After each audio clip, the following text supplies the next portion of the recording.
Okay, so hi, my name is Bhaskar Sharkar. I teach here in the Film Studies department, and I'm delighted to welcome Shaunak Sen, who's the director of this film. It's his first feature-length film, right?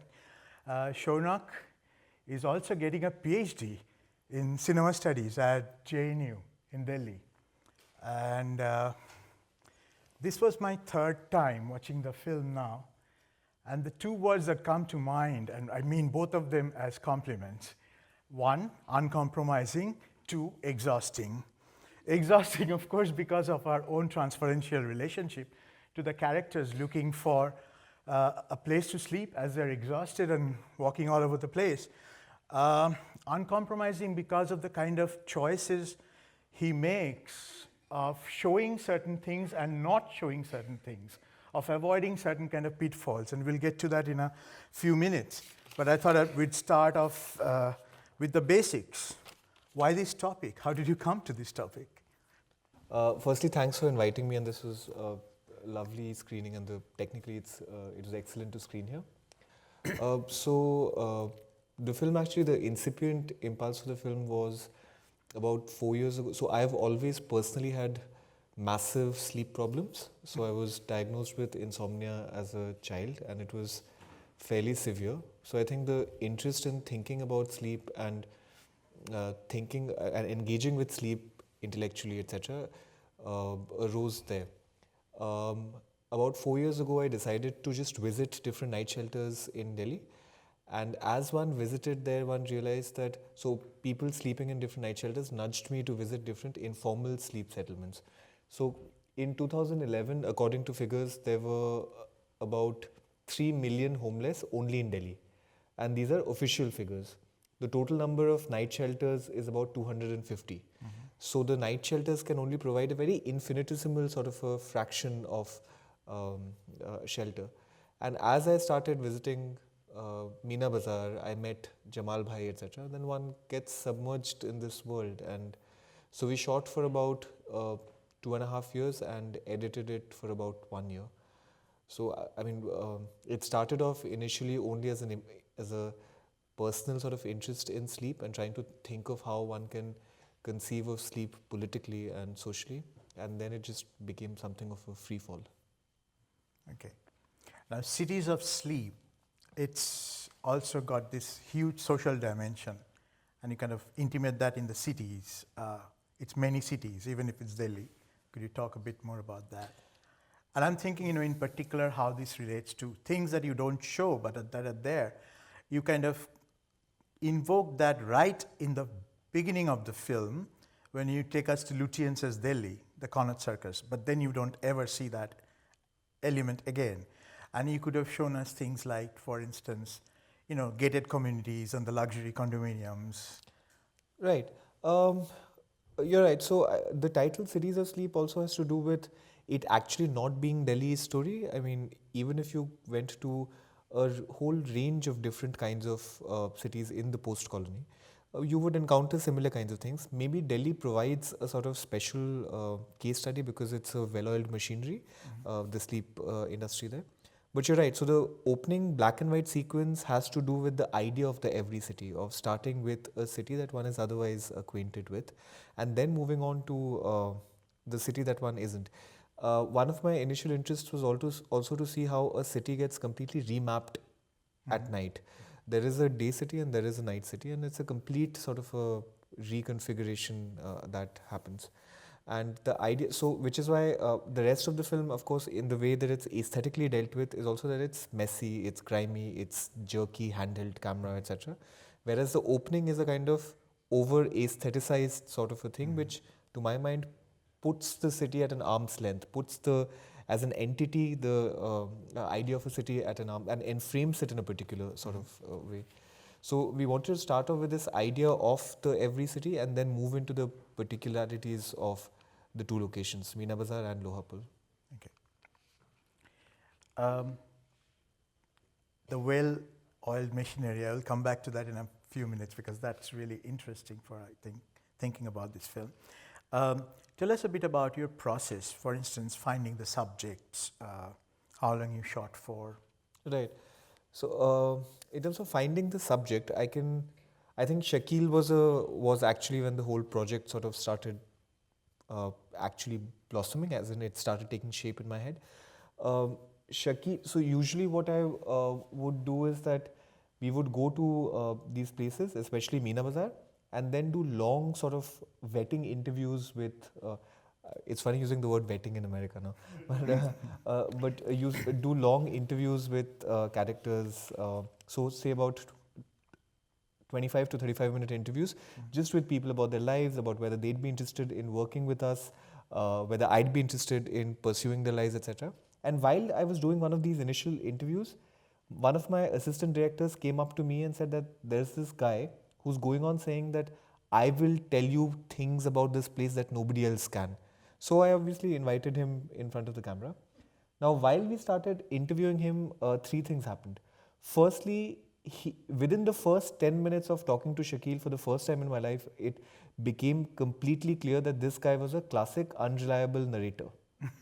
You know, it's like in the first 10 minutes, he said something about his family, then immediately changed it again, then immediately changed. Like his narratives are a sort of shape shifting beast. And that I think always makes for a richer kind of, whenever the main voice is somebody whose perspective you cannot trust, it always makes for a richer canvas in storytelling. Secondly, I don't know if you guys caught the bit where he's saying that actually his name is not Shakil, he's not Muslim, he's Hindu. Yet he's changed his name primarily because it's easier to find a sleeping spot in that particular area. And when you set out to make a film on sleep and you find somebody whose foundational and basic life decisions are completely mitigated by sleep-based factors, it seems very fortuitous, you know. So that, and thirdly, even within the kind of shadow world that Meena Bazaar is, because it's something that springs only into life and existence at night, right? During the day, it's a bustling old Delhi market which only comes into existence at night. Even in that kind of a shadow world, Shakil occupies the bottom rung. Even in that world, he is the outcast, he is the margin. And whenever you're trying to my mind, whenever one is trying to make a film on one particular sort of a world or ecosystem, the outcasts is always a more fertile and richer sort of a optic via which to explore. Instead of going with somebody who slept in that area for 10 years, somebody like Shakil, who's an outcast even there, has a conflicted relationship with Jamal Bhai, makes for a richer sort of a lens. What kind of reactions have you had to Shakil from people who have seen the film in various venues? I say this because he's such an interesting character. Now I get it why you chose him, but from an audience's perspective, this is someone who you just cannot identify with because he's so unlikable, and he's not easy to look at, right? He puts you at bay, and yet at the same time, in a very effective way, you understand his exhaustion, So it's a very interesting kind of conflict that's set up. I'm glad that you said unlikable, because I mean this is one of the main ethical compunctions of documentary practice, about exactly how you try and curate spectatorial engagement with somebody like Shakil. Till the rough cut, I would always be very troubled by the fact that people would sometimes, while watching the film, have a sort of response which would keep being like, like there's a constant sort of a sympathy being generated almost in an autopilot way, especially for the middle class, for Shakil.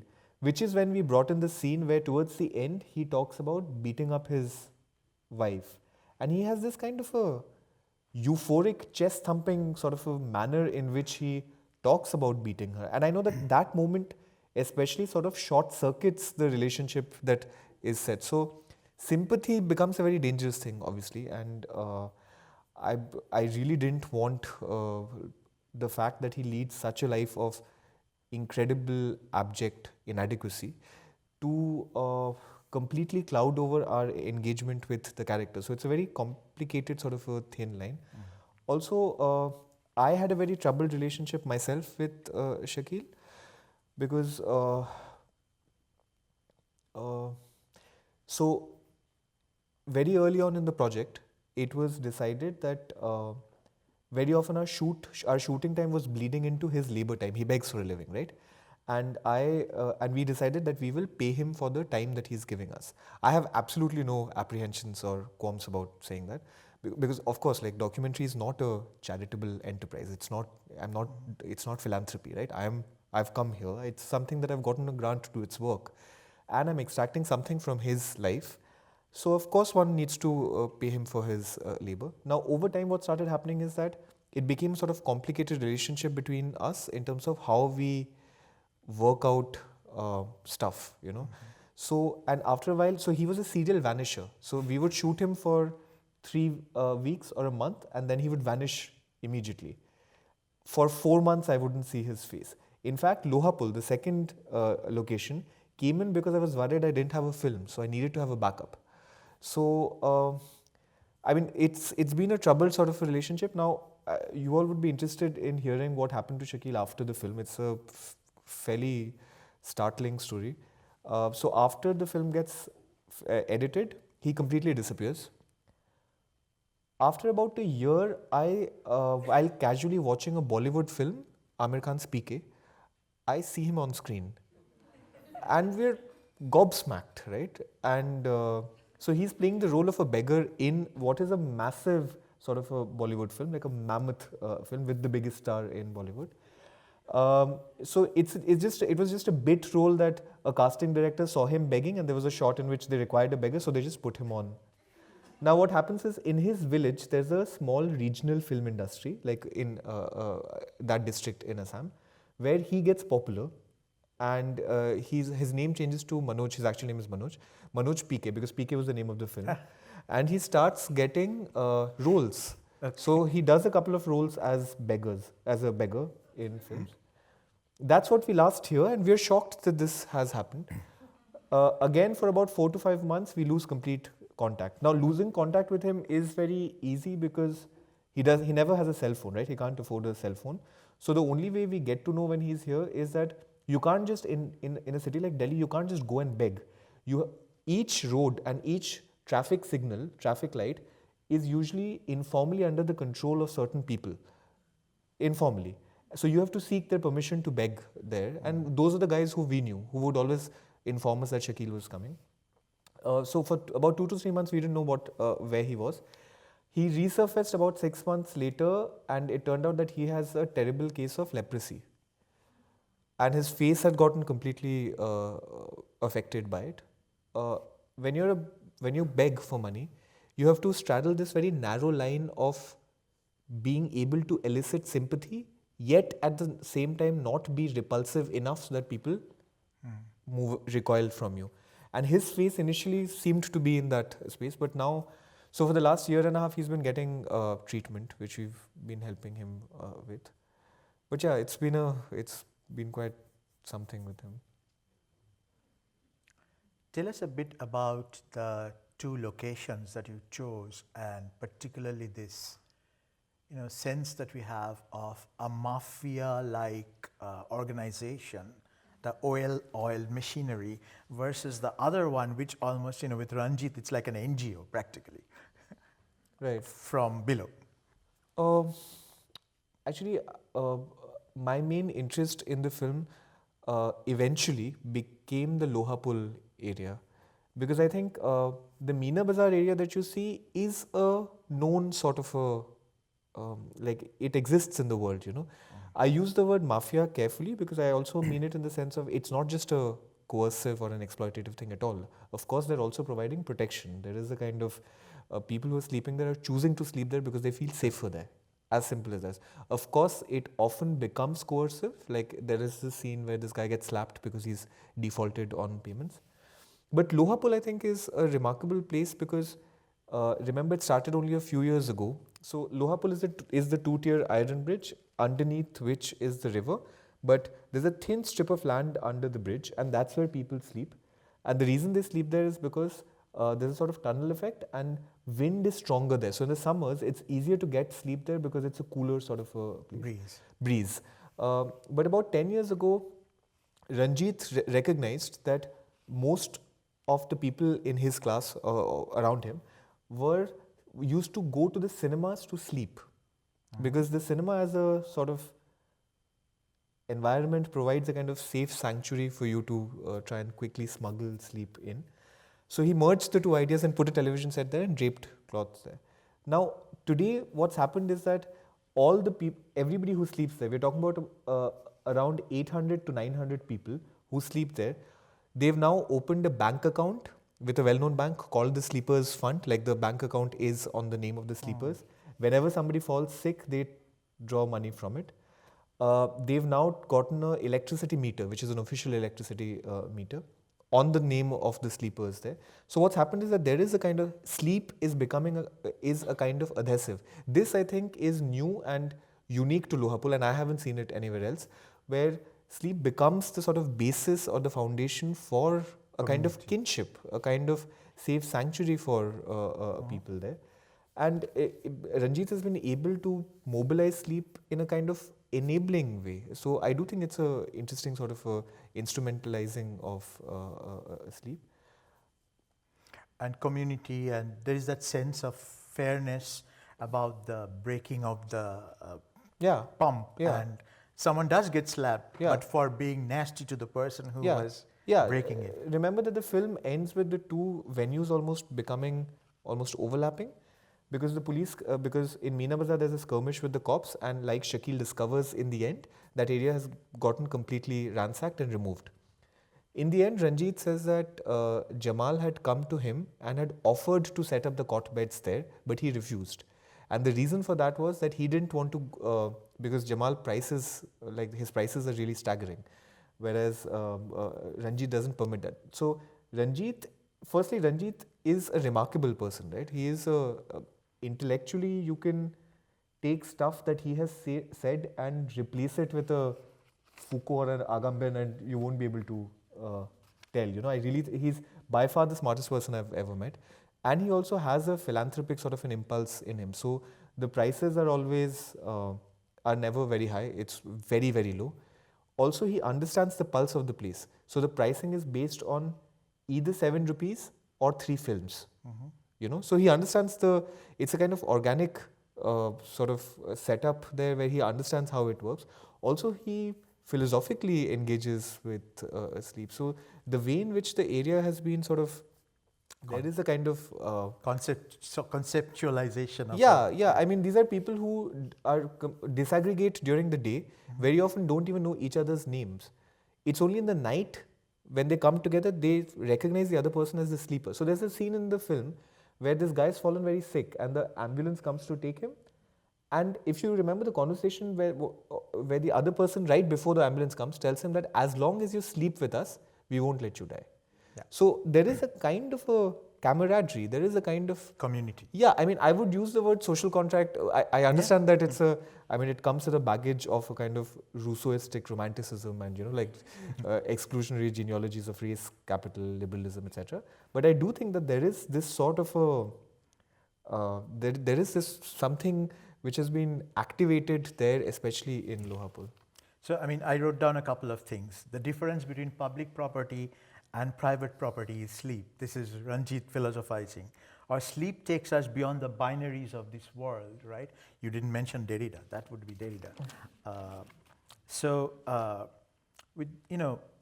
He seems like this organic intellectual, but he's also the one who's providing us almost with a somnambulist's theory of spectatorship. Well, I mean, I'm glad that you asked that because I never usually discuss the cinema aspect in it. But personally, to me, it was of great interest that exactly what is happening in a space like Lohapul, because let us not forget that it is a space of the cinema. So the first time I had ever gone to a Lohapul, as a demonstration, Ranjit had done this. So it was about 11 p.m. in the night, and I had entered, and everybody is sleeping on the floor, right? About say in one of the cinemas, about 400 people sleeping on the floor, and you have to walk through the sleeping bodies. And the TV set is always on, playing films 24/7, like constantly it's always on, and everybody is sleeping. So we reach up to the television set, and Ranjit turns the TV off. And the minute he turns it off, everybody, well, like a large part of them like wake up with a jolt. So you immediately realize that what is our relationship to sleep in terms of sound and light? We need it to be dark, we need it to be quiet. And this is a place where there are 2 floors of big steel bridge overhead where vehicles are constantly going and you're hearing sort of a thing. So the sound of the film playing on the TV becomes sort of safe anchorage, like a anchorage point around which. So the number of times people said this, even Ranjit says this line, that when you're sleeping outside, say when you're sleeping on the rickshaw outside, at any point of time, you can be, somebody can move you and say, come and take me to so and so place. The minute I enter and sleep here, I am not just the rickshaw puller or just the pusher or just the laborer. So I think he emphasizes on an idea of disidentification, of a kind of suspension of identities, which is only happening within the kind of sensorium that the cinema hall inaugurates. And this sense of, so it's not so traditionally if we had to very broadly divide our how we understand a lot of cinema studies, it often has to do with either ideas of immersion, complete sort of spectatorial immersion, or with new media sort of digital stuff, distraction, right, multiple interfaces, etc. This is a completely different sort of an interaction with the screen, where most of them, there's also the sequence where they're not looking, it's not a visual kind of an engagement. A lot of them, somebody's writing a letter home, somebody's counting the coins he has, somebody is on his cell phone, but they're all hearing it. It's a kind of like a oral ecosystem which is enveloping the space and providing a kind of safe sanctuary, which I was quite interested. It is this is cinema, and it's called sleep cinema. And Ranjit a bunch of times kept on talking about the importance of not following a narrative. Like he has this bit where he says that very often I would fall asleep nestled in the cinema, then wake up again after a while, and I wouldn't remember if it was the same film or the other. But sometimes I would remember just scenes, and I would mix up what I was dreaming and what I was watching. This is a different sort of an engagement, like a different sort of an affective engagement with the moving image. Yeah. Do you need the TV on? Because you started with your own sleep problem. I mean, I know people who do. Yeah, but I suppose for a lot of us, it's the digital interface that one can't, because one is constantly hooked in. So no, for me the problem is no downtime. But here I think it's a different sort of a universe. Yeah. That moment with that, when he talks about we bought a VCR and then we started showing movies. Of course, this is media piracy because they do not have the license really, right? Yeah. And then you talked about the well-oiled machine. And at what point, I think Jamal says, they say we are illegal, but we are actually providing a service. So these are all entrepreneurial activities that also have in mind a certain kind of social service. But they are not strictly legal, and yet they feel kind of legitimate, right? So I would say, these are activities that fall in somewhere between legality and legitimacy. And they are in the realm of the piratical. Yeah, I mean, so two things. Firstly,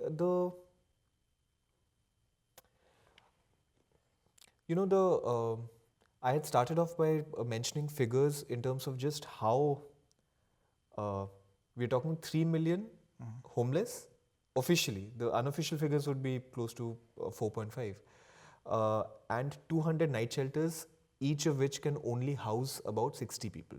So when the rift is that big, then it is a necessity, right? It's not even a social service, it is a necessity. So of course the authorities are aware. Of course it's entirely legal. Of course the municipal corporations know. Of course the cops know. But everybody knows where do people sleep. And the Water Commission calls Ranjit to tell him. Yeah, so I mean, of course, it's an interesting kind of triangulation between the police, between the other different kinds of state dispensations, and a figure like Ranjit. Just about this business of the piratical. So, of course, there is a constant sort of a salient bipolarity of the situation where the state is both coercive as well as a kind of cohabitation, as a kind of welfare system, because the state allows doing this. And it's in that kind of a buffer in between liminal zone in which somebody like Ranjit functions. I do think that Ranjit is a very interesting new kind of a emergent city figure.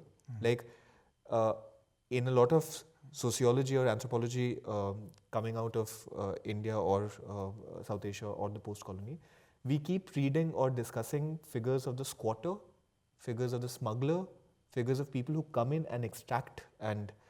But I don't think Ranjit falls under this. I think Ranjit is a more interesting kind of a emergent new phenomenon, because Ranjit is also a police informer.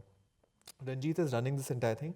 Ranjit is also, I don't know if you guys caught the bit where they say that Lohapul is one of the most populous suicide points in Delhi. So people come and jump off the bridge.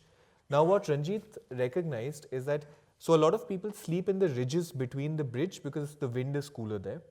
So what he instructed people there to do was that whenever in the night you hear a loud splash, like a in the river, immediately just jump down. So the next few times they jumped down and rescued people who were attempting suicides. Similarly, very often while interviewing Ranjit, Ranjit would get calls, and these would be conversations where he'd say, "Yes, sir. Oh, you found another dead body. Is the tongue blue or is the tongue red? Ah, okay. Then it must be no. Then he's drowned. He's not been murdered." So the thing is that because so Ranjit also controls all the boats in Yamuna, and that is the main ingress point into the city through the waterways, right? So he has seen so many people drowning that in a way he's become the default forensic agent, like of the Delhi cops. So the number of times he would receive phone calls where he'd ask them over the phone to, okay, describe his fingernails to me. Are the fingernails slightly yellow? And he would tell. So what I'm trying to get at is that there is a kind of a trafficking, there is a kind of a transactional relationship happening where Ranjit is providing security in that area. He's very proud about the fact that that entire stretch of Delhi, it's extremely safe for women. Like he keeps saying that there hasn't been one woman who's been ever harassed, etc., because I'm there. Under him, certain drugs will not come in, whereas others could if he's interested in them, whereas very many don't. Under him, these sort of things. So you're right, when the floods come, it's a central water commission that literally calls him and says the floods are coming. So it is this kind of a dialogic space between the state and him. So he is a pirate, I suppose, but clearly different from the other figures that contemporary sociology has explained for us. Yeah. I guess the crisis of legitimacy that you have with legal figures, he's an antidote to that in many ways. My last question would be for you. This is a film where space is a character, if you can speak a bit more to that. I think it becomes more trenchant in the case of Lohapul. There's also this shot where, from the boat, where his voiceover says that on top of us is the city with all the cars going by. Underneath is death, and we are in the middle. And the shot also shows the sort of cars going by. In the middle, there's this one guy casting a fishing net, and right underneath it is water. And this, what I like about that line is the emphasis on liminality, on the fact that this is a strange kind of a subterranean zone in the middle, which actually allows Ranjit's world to function day in and day out, the fact that it's not visible. So in terms of space, it's really interesting. So trains go by from the top every half an hour. Now there's this one suspicion or belief, which is that on every Tuesday you throw coconuts into water, right, as a Hanuman, as a religious sort of a thing. Or there are other, there are small practices such as tossing coins into moving water. It's considered an auspicious thing. Similarly, if a deity is broken, then you don't just throw it in the garbage bin, you have to throw it in moving water. These are primarily Hindu rituals. Except that what that means is that, and it usually is done on Tuesdays, because Tuesday is the religious day. Now, except what that means is that every Tuesday, for all the people under the bridge, you keep seeing every half an hour, right? So what Ranjit did was that he instated young kids from that area who are basically waiting for the coconuts. So the story of one coconut on a Tuesday is that one single coconut gets tossed by a car or a bike rider. There are people waiting underneath who scoop that coconut, quickly run up, and before the same guy reaches the other traffic signal, sell it again.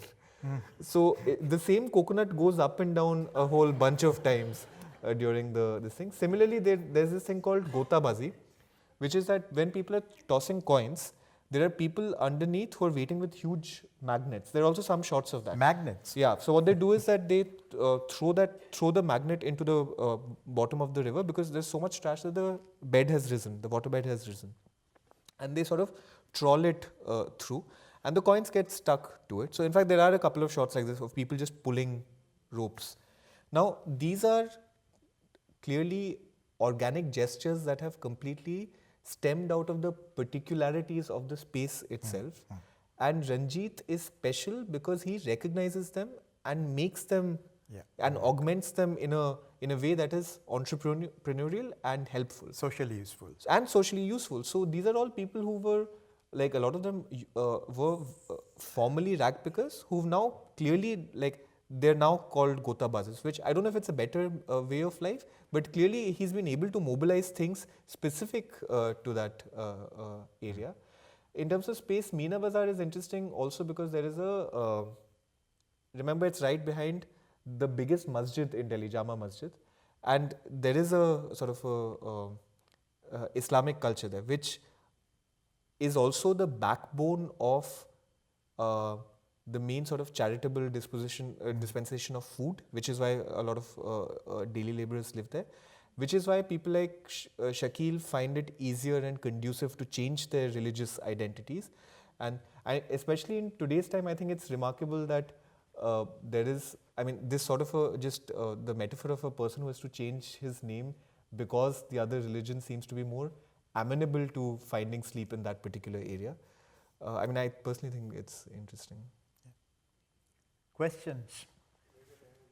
Comments?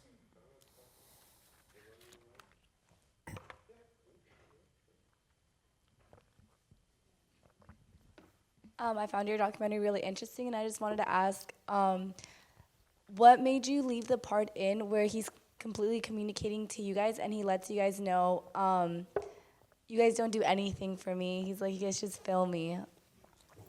Yeah, I was surprised it didn't come up in our conversation. So, you know, that moment was complex to me because let me just tell you what that moment was and how it came about, and then I'll tell you what I think about it. So it's about 3 in the night, and Shakil has seen that it's rained the day before, and somebody else who got wet fell very sick. So he wants to find another place to sleep in. He goes to all the former haunts that he used to sleep in, the subway, a parking lot, etc. And because the city of Delhi, like any other big metropolitan, is such a shape-shifting monster that it completely has changed. So he doesn't have access to those places anymore. So it's about 3 in the night and he's extremely tired and he decides to rest in a bus stop for a bit. I'm shooting him and he suddenly turns and says, you always keep shooting me, but you don't do anything for me. That's what you see. Now, if I had let the shot play out in its entirety, now every day at night, Shakil knew that after shooting, there would always be a place reserved for him in the night shelter because everybody knew that we were shooting him. Yeah, my car was waiting about 20 feet ahead. But still, this moment happens. He turns and asks, and I'm quiet. Now, if I had let that shot play out in its entirety, you would see after 10 seconds of silence, me saying, what the hell? What are you talking about? And he'd say, sorry. Yeah. Now, but it's an interesting and a complex moment because in that turning and asking that question, he is playing the role of the documentary subject who also turns and asks, right? And he's conscious of it. And there are different sort of intersecting kinds of enactments happening there. Me, in my silence, and I'm also performing the role of the sort of guilty, complicit filmmaker because there is such a dense legacy of exploitative documentary filmmaking, you know, where where abject suffering becomes the sort of main thing to optically prey upon. So I think in my sort of silence, it's also sort of guilty hat tip to that sort of it's a sort of complicit guilt. But what's interesting is that I'm also clearly performing the role of the documentarian who doesn't know what to say at that point of time. His and my relationship was complex because, like I said, very early on in the shoot, we had decided that we would pay him. Yeah. So, and also immediately after that shot, the next shot that you see is of him going to his village, to his hometown on a train. So, of course, we paid for it. Of course, right? Like, of course, the whole film is a constant sort of a jostling of intervening, stepping back, intervening, stepping back. There can be no policy decision on it. These are things that you just work out over the long period of time that you're shooting, which is a 3-year period. So, I mean, but that scene, at least what it does is foreground that kind of a elemental sort of a compunction that everybody will feel when dealing with lives that are dominated by this kind of social, financial and political inadequacy. I mean, if you noticed, at one point he is complaining someone stolen his sandals. But then afterwards he's wearing sneakers. Where do the sneakers come from? Like these little things that I noticed after I've seen them multiple times. But I mean, there's also the problem. The other side of this is the documentary filmmaker.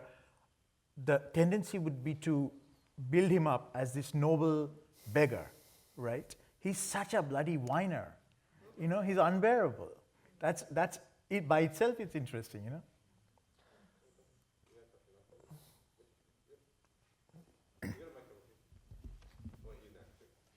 Okay. I wanted to ask, because it seems like the women in this film are kind of a spectral figure, right? You have the wife isn't there, and you have like at least 2 single fathers. Were there no shelters for women? Were there spaces that you didn't have access to? And particularly in terms of the migrant female labor that you are. Right. So, sorry, I usually say this as a kind of disclaimer, opening disclaimer in the film. I mentioned like where the women are. When I had set out to make the film, it was it had 3 chapters. It had Meena Bazar, Lohapul, and this women's night shelter in central Delhi. After 10 p.m., no men can enter, and rightly so, of course. I had 2 other friends who were directing that section for me, but eventually, just logistically, it was becoming difficult because I had gotten consigned to becoming only a sort of footage reviewer because I couldn't this thing. I also realized that, so the plan is to make a volume 2 of Cities of Sleep, which will actually focus on that particular women's night shelter. You also see that there is no presence of the disabled or the transgendered in the film, both of which have a fairly big population in Meena Bazar. So there is a kind of dense cluster of these 2 sub-communities. I realized that both these communities are like, these are complex enough worlds that demand a whole film unto themselves.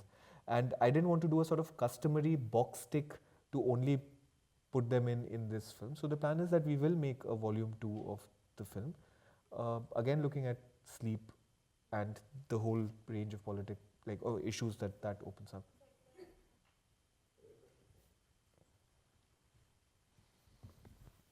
Thanks. Are you going to be showing this in other countries or in India? And do you think that perhaps this might encourage the Indian government to provide more shelters? I am showing it as prolifically as possible. I mean, there is no the documentary, the dissemination of the documentary circuit is extremely impoverished. It's almost nothing. So most of it in India or Delhi is this kind of a college gathering or public spaces. So we've had about 30 odd screenings in Delhi alone, and quite a few screenings across India. We've also shown it in a bunch of other countries, and in a bunch of other, and there will be multiple screening tours in other countries immediately after this. I think what you're also pushing towards is whether something will happen, right? This is a question that I just don't know how to tackle because yes, the current Delhi government is extremely responsive to sleep-based crisis, extremely responsive. So they did, some members of it did see it, and some measures have been proactively taken. I have, however, come to realize that this sense of the government implementing change, it just doesn't, I mean, just the numbers that we're talking about, it's not like the government will have to open probably 1,000 other night shelters for it to be in any way causing a dent in the problem. And that is not going to happen. It's simply not going to happen anytime soon, because even the government won't have this scale of, presumably, this scale of resources. What has happened, however, in the last few months, and I mean, these are the ways in which I think the film can help, is that, so for example, this one psychiatrist who teaches at University College London saw the film and got in touch with me and said he wanted to help. So he came down to Delhi, and while he was talking to people just providing counseling sessions to people at Lohapul, he realized that especially from the months of November to February, very often nobody bathes there, because the water that's available is only the river water or from a tube well, which is too cold to bathe in during the winters. So most of them don't bathe for a lot of them don't bathe for quite some time, and therefore have skin ailments, which causes them to not sleep, which makes sleeping at night. And over time, this accretes into a really traumatic sort of a thing about constantly tossing about and not being able to sleep. So he suggested that why not think of a way in which solar batteries can be used to warm up a water tank. I got in touch with this one social enterprise in this other city called Bangalore, who then sent down 2 thermal engineers, and currently as we speak, this thing is being built. Similarly, there are other people, there are architects who are working with portable night shelters, who are trying to, so what I'm trying to get at is that a film, this business of what does a film do, is an entirely ineffable and immeasurable thing. Films enter your bloodstream. Films become a part of your intellectual DNA once you've seen it. And the ways in which that can then get articulated is impossible to put a finger on. Or predict. Or in any way anticipate. So I take great solace from the fact that, solar batteries are being put, or different people are extracting knowledge from the film to deal with whatever they're working with, be it lawyers working with homelessness, etc. So the film then becomes a kind of tool to wield in whatever way. I don't know if one should have, or if it's healthy for me personally to start harboring ambitions of triggering massive social change, because I don't know if that is feasible. Thanks for the film, Shaunak. It made me feel very exhausted. But I wanted to actually ask you about your editing style. There seems to be a pattern in the film which is about contingency, and even these solutions that you talk about. So we're very precarious. One day there's a storm, and one day the water. But there's also a kind of a repetition and a temporariness to sleep, which is the way we think about sleep. It's a temporary state. So we follow Shakil. A lot of the sequences begin with you following him, and then something happens. So there's a choice of repetition.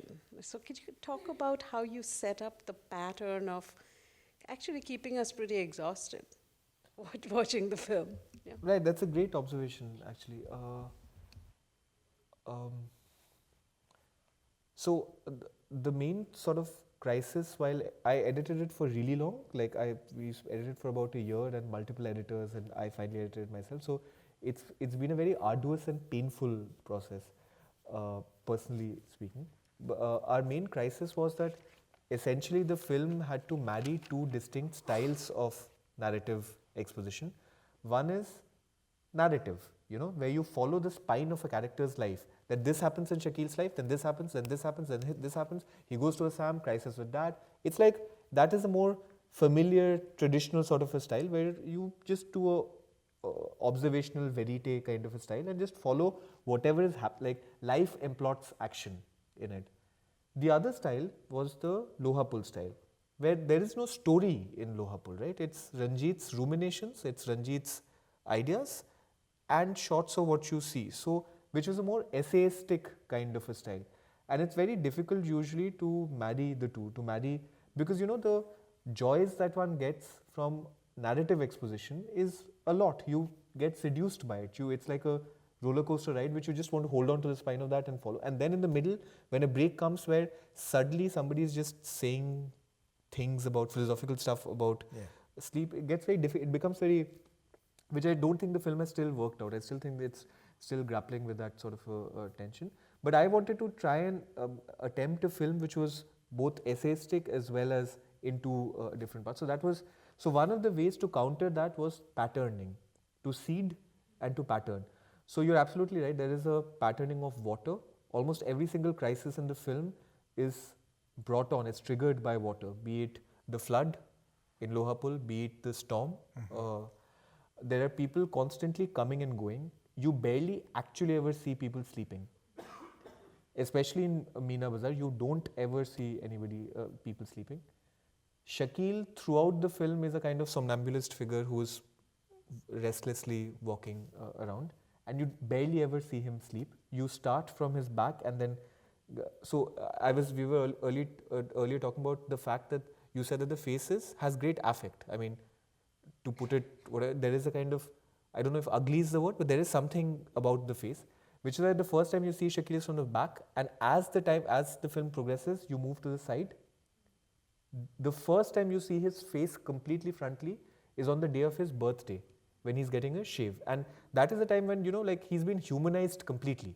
Like, he's dancing, he's rapping and all of that. So your relationship with him, your spectatorial engagement is also entirely altered by that. And then you can confront the face sort of frontally. Throughout the film, you don't see him sleeping at all. The film ends at a point where every space has been denied to him. He's come to the children's night shelter. His closest friend first asks him for money, realizes he doesn't have, only gives him a few hours to sit in a chair. And then Shakil says that in the morning, I don't know what's going to happen. I'm going to maybe go back to the village. I don't know what's going to happen. And the last image you see of him is on a chair. And that image of him in a sort of limbo, because sitting is neither horizontal nor vertical, and I wanted to end in a sort of a limbo axis sort of a thing, where you don't know what's going to happen. It is very bleak. You don't know whether he's ever is going to get refuge or not. So these are the ways in which we are patterning: water, movement, thinking about horizontality and verticality, etc., and people coming and going, because it's anyway a place which is very itinerant. So it's constantly like people who are coming and going. Okay, so I think that'll be it. Thanks, Shaunak, and good night. Sleep tight.